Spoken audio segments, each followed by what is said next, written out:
La naissance de l'ombre. L'immaturité comme blocage psychologique. Dans l'univers complexe de la psychologie jungienne, il existe une force insidieuse que l'on porte tous en nous, mais que peu d'entre nous osent affronter. L'ombre. Carl Jung définit l'ombre comme cette partie cachée de notre psyché, un miroir de tout ce que nous refusons d'accepter de nous-mêmes. L'ombre est tout ce qui est refoulé dans l'inconscient, nous avertit-il, un rappel poignant qu'il est difficile d'avancer sans regarder en face nos vérités les plus profondes et souvent les plus douloureuses. Dans le cas de l'immaturité féminine, cette ombre se tisse autour de ce que la société attend des femmes, la douceur, l'obéissance, la conformité.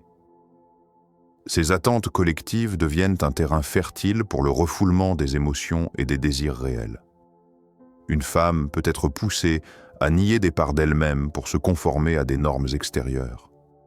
Chaque souffrance refoulée, chaque désir inavoué, chaque peur non exprimée devient une pierre dans la chaussure de son évolution personnelle. Lorsque l'on parle d'immaturité féminine selon Jung, on fait allusion à l'incapacité de se confronter à cette ombre. C'est un refus de se voir dans sa totalité, un rejet de ses vulnérabilités et de ses contradictions. Ce refus de se regarder tel que l'on est, dans toute sa complexité, empêche une femme de se réaliser pleinement car elle vit dans un déni perpétuel de sa propre vérité intérieure.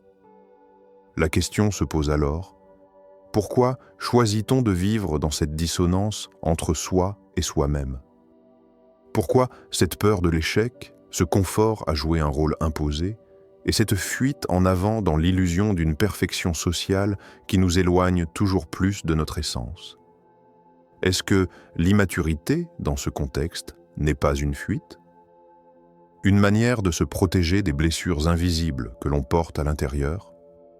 Si l'on se soumet à l'ombre de notre inconscient, ne serait-ce pas pour éviter les confrontations douloureuses avec soi-même?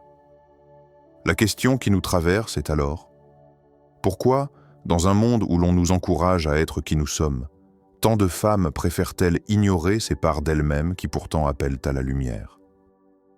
Jung nous invite à une introspection sans concession. Il nous pousse à questionner ce que nous cachons au fond de notre esprit. Que cachez-vous? Quels aspects de vous-même refusez-vous de voir? Par crainte de quoi?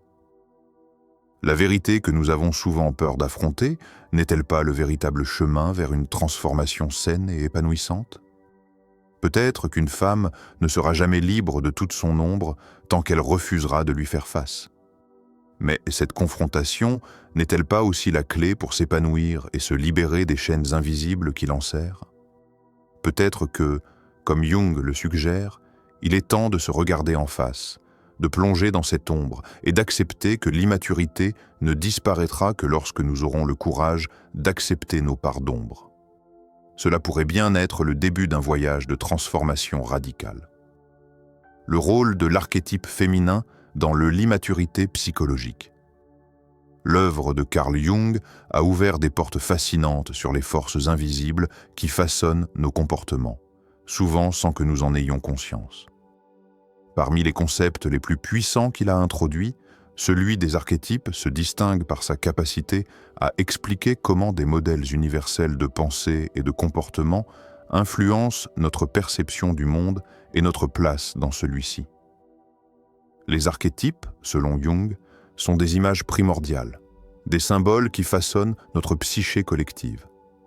Et parmi eux, deux archétypes féminins se révèlent essentiels pour comprendre l'immaturité psychologique, la mère et la femme-enfant. L'archétype de la mère est celui de la nourrissante, de la protectrice, de celle qui veille sur la croissance et le développement. C'est un archétype valorisé dans de nombreuses cultures, celui qui définit la femme idéale dans un cadre traditionnel.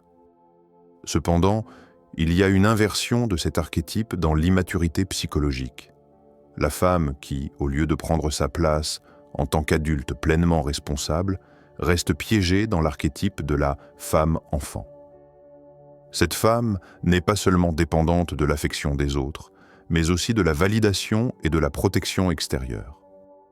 Elle peut rechercher une figure paternelle, non pas pour trouver un partenaire égal, Mais pour obtenir cette sécurité émotionnelle qui la maintient dans un état de confort, mais aussi de stagnation.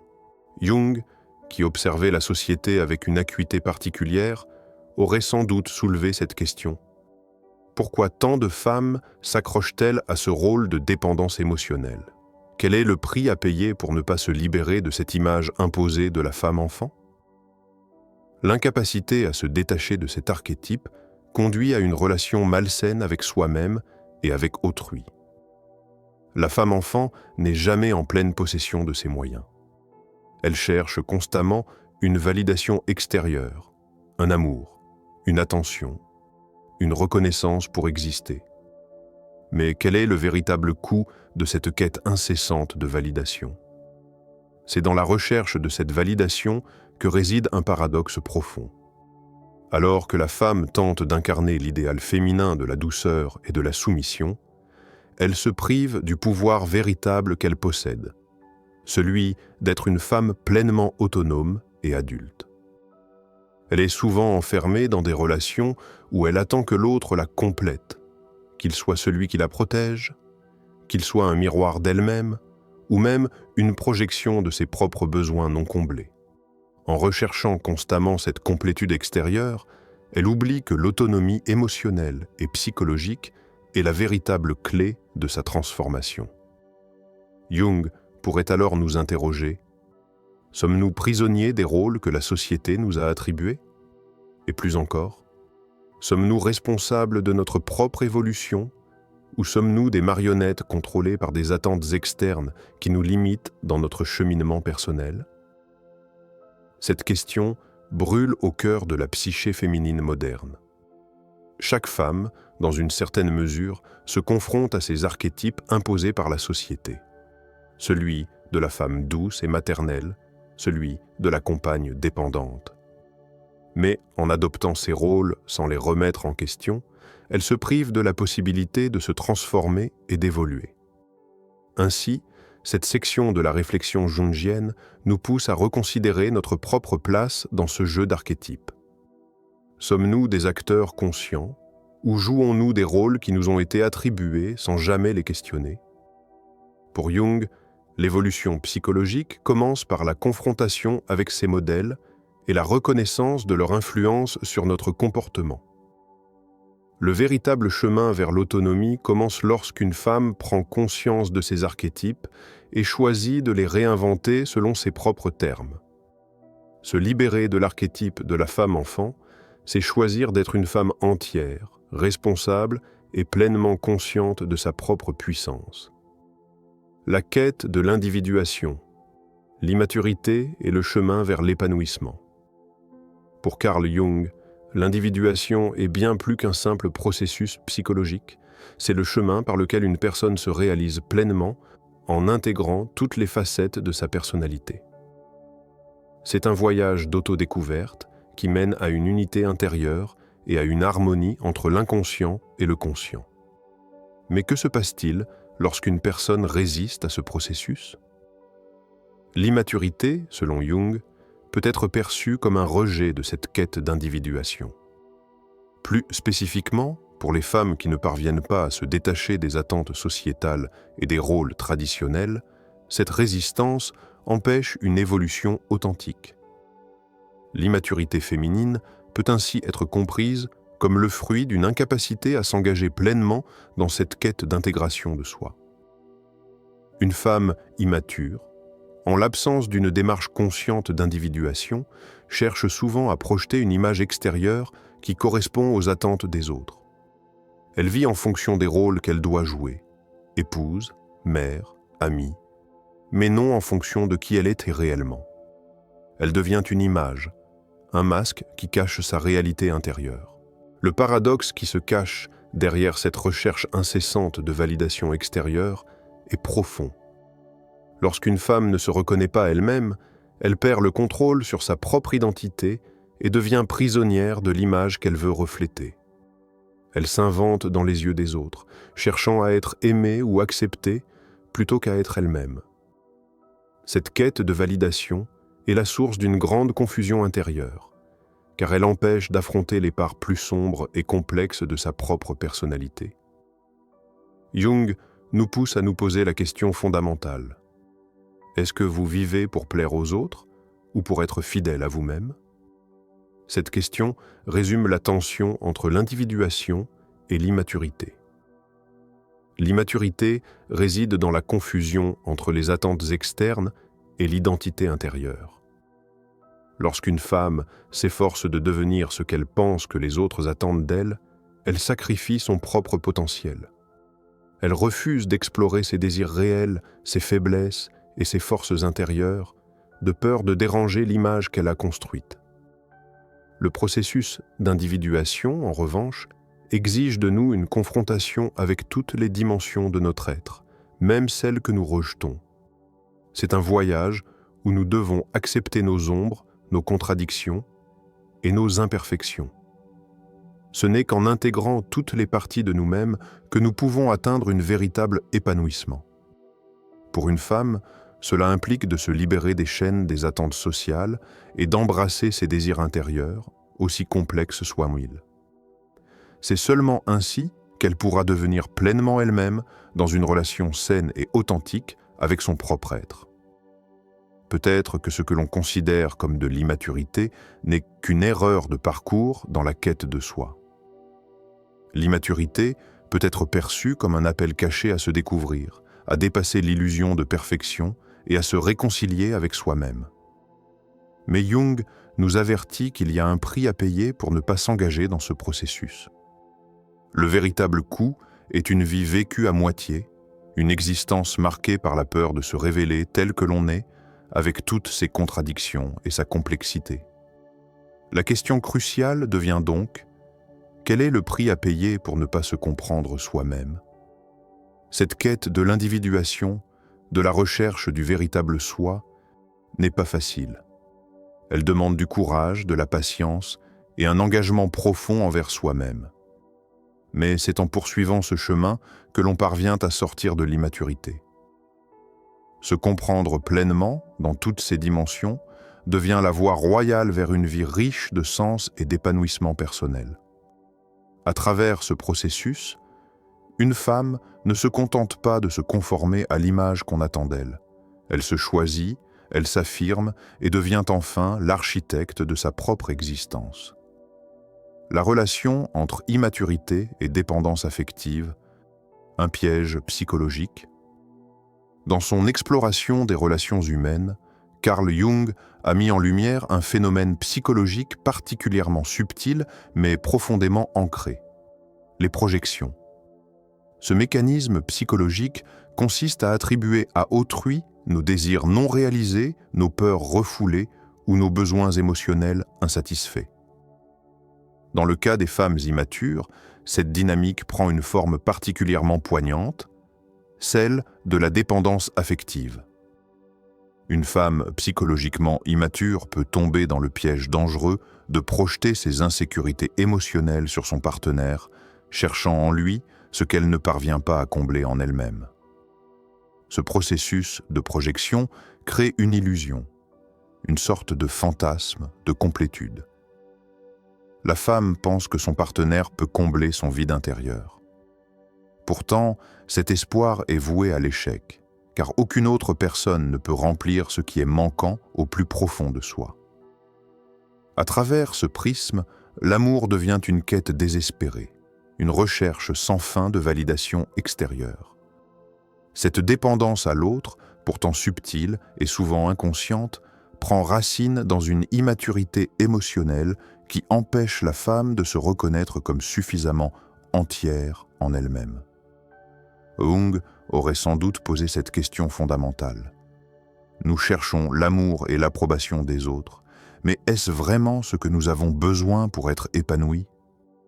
La réponse implicite dans cette interrogation est que la quête de l'amour extérieur, bien que légitime dans une relation saine, devient toxique lorsque la source de notre épanouissement repose uniquement sur l'autre.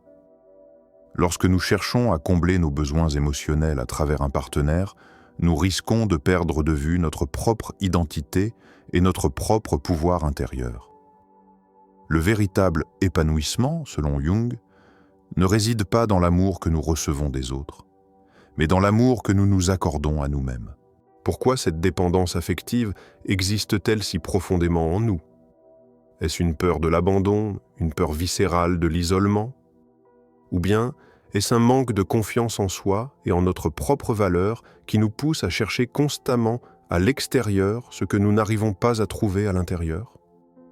Une femme qui ne s'autorise pas à s'aimer pleinement, qui n'a pas développé une relation solide avec elle-même, se condamne à rechercher incessamment cette approbation extérieure. Mais dans cette quête, elle se perd.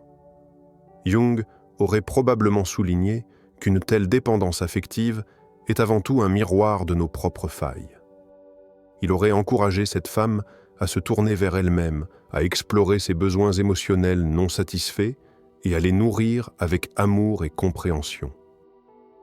La question qui en découle est simple mais profondément puissante.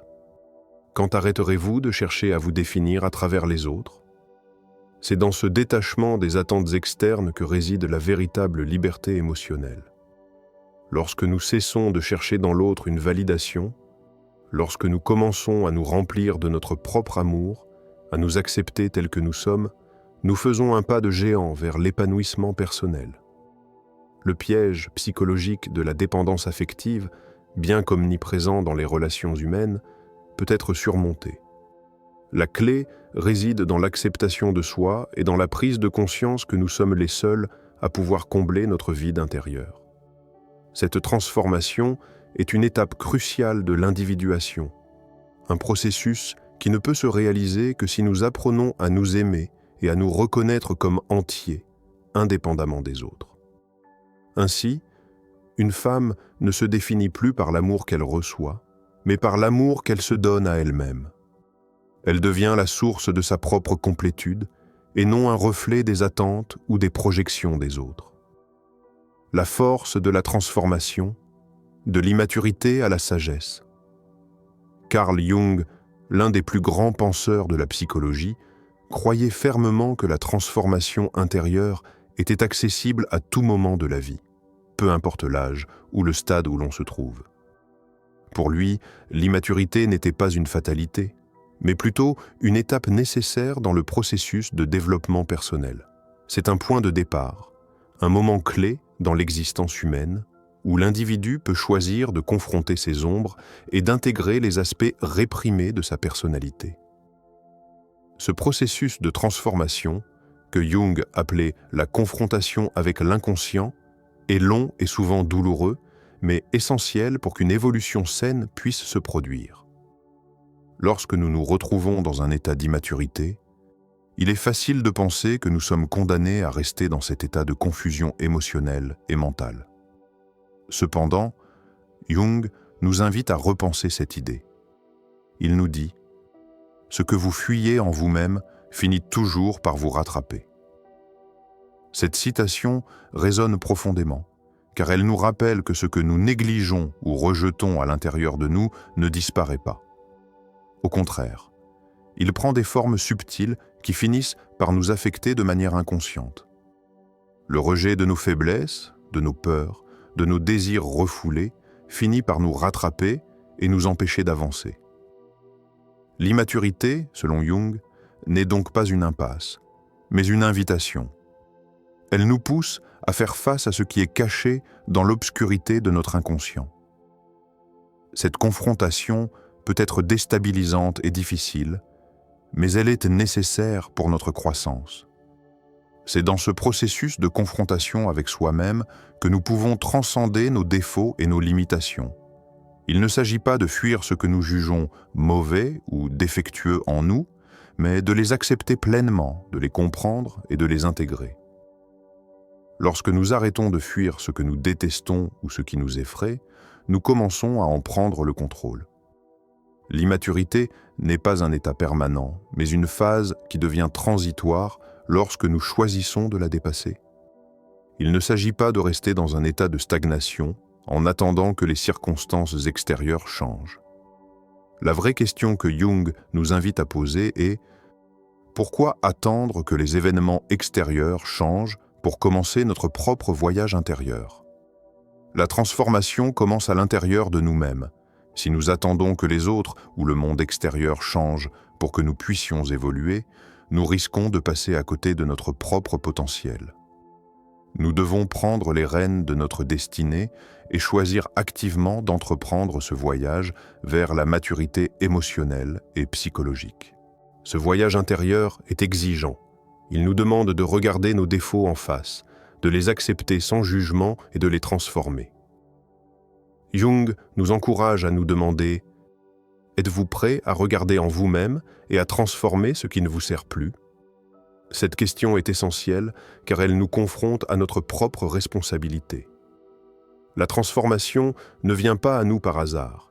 Elle est le fruit d'une décision intérieure, d'une volonté d'évoluer et de grandir. En choisissant de nous regarder en face, sans faux semblant ni déni, nous entamons un processus de guérison et de croissance. C'est là la vraie force de la transformation. Ne pas attendre que les conditions extérieures soient parfaites, mais choisir d'agir sur soi-même. L'immaturité devient alors une invitation à l'éveil, une opportunité de se découvrir et de grandir. Ce chemin peut être difficile, mais il mène toujours à une plus grande sagesse et à une meilleure compréhension de soi. La vraie liberté réside dans l'acceptation de soi, dans la capacité à regarder nos imperfections et à les intégrer dans notre parcours de vie. Il n'est jamais trop tard pour commencer ce voyage intérieur, pour faire face à nos ombres et pour devenir, enfin, pleinement nous-mêmes. La psychologie de l'immaturité féminine, selon Carl Jung, nous montre que la vraie croissance vient du courage d'affronter nos ombres intérieures, de remettre en question les rôles que l'on nous impose et de vivre pleinement en accord avec soi-même. L'immaturité n'est pas un état permanent, mais une phase qui peut se transformer en sagesse. Ce voyage de transformation demande du temps, mais il commence avec une simple question. Qui suis-je vraiment, au-delà des attentes des autres? Si vous avez trouvé ce sujet intriguant, abonnez-vous à notre chaîne pour d'autres explorations profondes de la psychologie humaine et partagez vos pensées sur cette réflexion. Qu'en pensez-vous de la psychologie de l'immaturité, selon Carl Jung? Laissez-nous vos commentaires ci-dessous et engageons une discussion.